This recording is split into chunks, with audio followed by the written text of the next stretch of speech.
오늘 말씀은 시편 23편의 말씀입니다. 우리에게 너무나 익숙하게 다가오는 이 시편 23편은 알고 있듯이 다윗의 시입니다.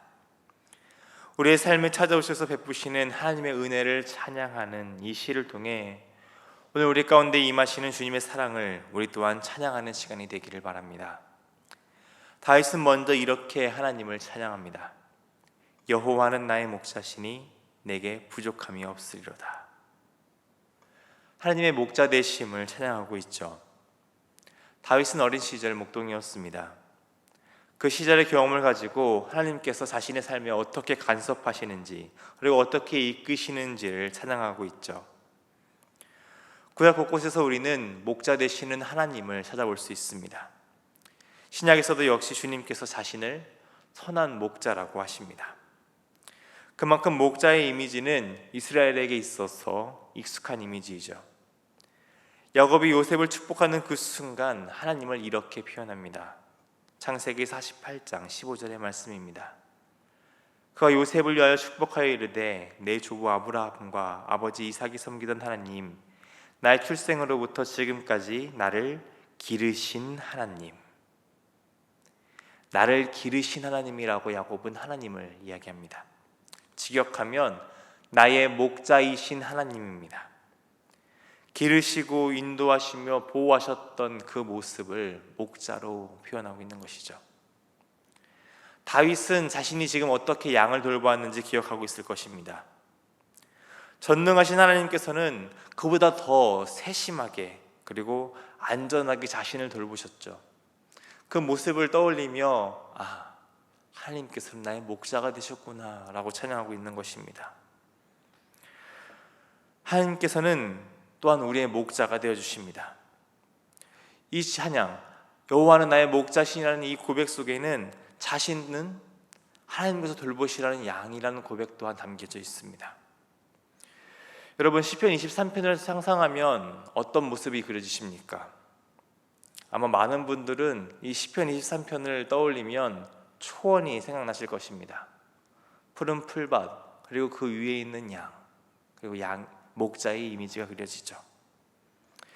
그러나 팔레스타인 남부 지역인 네게부 지역은 광야입니다. 풀 한 폭이 만나기 힘든 땅이라는 것이죠. 그곳에서 양을 돌본다는 것은 엄청난 수고와 어려움이 따릅니다. 그럼에도 목자들은 자신의 양을 최선을 다해 돌보죠. 우리 하나님께서 광야와 같은 이 세상에 살고 있는 우리들을 이렇게 돌보신다는 것입니다. 그렇기 때문에 다윗은 이렇게 고백하죠. 부족함이 없다. 여기서 사용된 시제는 미완료 형태입니다. 히브리어 구문에서 이렇게 미완료 구문을 사용할 때에는 현재에도 계속해서 진행되고 있는 상황을 표현할 때 사용합니다. 즉, 목자 되신 하나님께서 우리를 돌보시니 우리의 삶의 자리는 언제나 부족함이 없다는 것이죠. 광야 같은 세상 속에 살아가지만 결핍을 경험하지 않습니다. 채우시고 만족케 하시는 그 하나님의 사랑을 우리의 삶의 자리 곳곳에서 경험한다는 것이죠. 그 우리의 삶에 충만하게 임하시는 하나님의 사랑을 경험하며 다윗은 이렇게 찬양합니다. 2절의 말씀입니다. 그가 나를 푸른 풀밭에 누이시며 쉴만한 물가로 인도하시는도다. 앞서 말했듯이 광야입니다. 그런데 그런 광야에서 푸른 풀밭과 쉴만한 물가로 인도하시는 하나님. 푸른 풀밭은 단순히 풀만 무성한 곳이 아닙니다.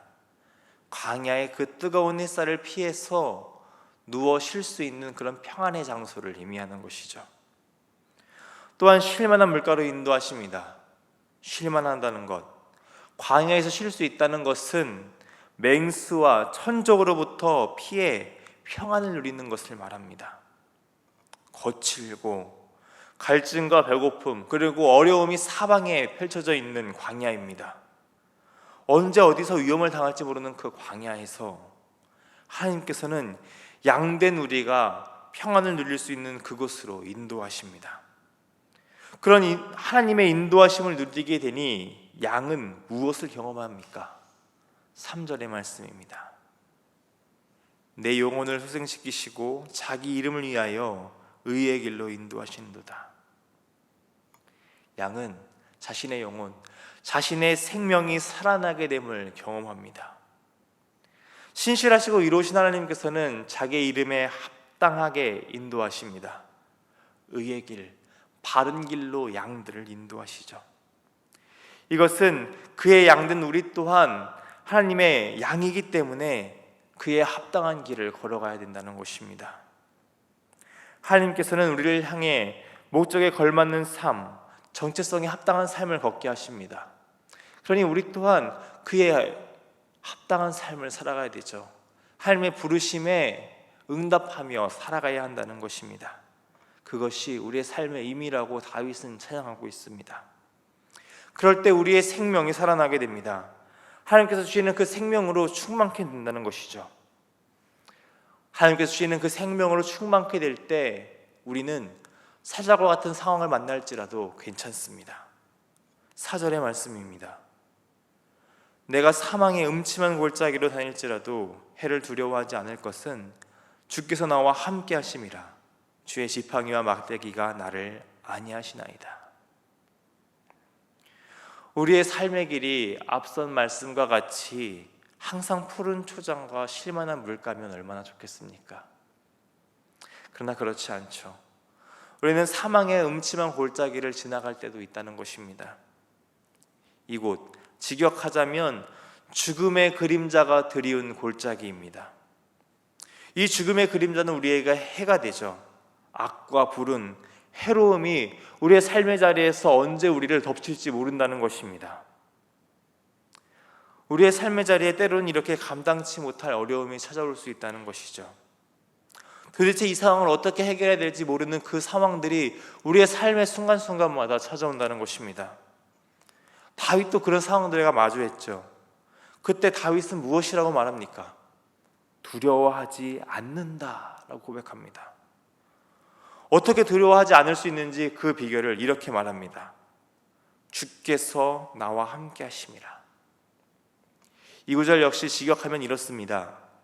왜냐하면 당신이 나의 친구이기 때문입니다. 죽음의 그림자가 나를 덮치는 그 상황 속에서 하나님께서 나의 친구가 되어주십니다. 그 상황 가운데 나와 함께 하신다는 것을 다윗은 신뢰했습니다. 그런 나의 친구 되시는 하나님의 손에 무엇이 있습니까? 지팡이와 막대기가 있습니다.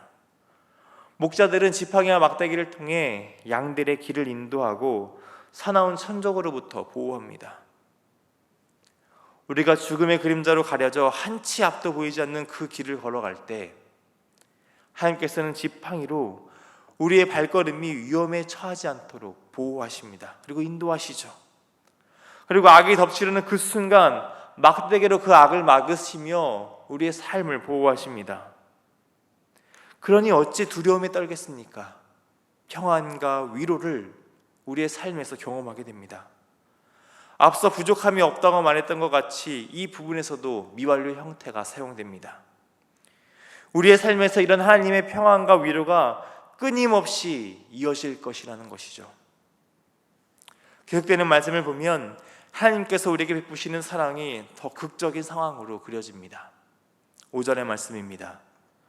주께서 내 원수의 목전에서 내게 상을 차려주시고 기름을 내 머리에 부으셨으니 내 잔이 넘치나이다. 내 원수가 등장합니다. 다윗의 삶에서 끊임없이 나타나 고난에 처하게 했던 이들입니다. 중요한 시점은 지금 이 잔치상이 펼쳐지는 그 자리가 원수들의 목전이라는 것입니다. 지금 다윗의 대적들이 그 눈앞에 있다는 것이죠. 어려움의 한가운데 있다는 것입니다.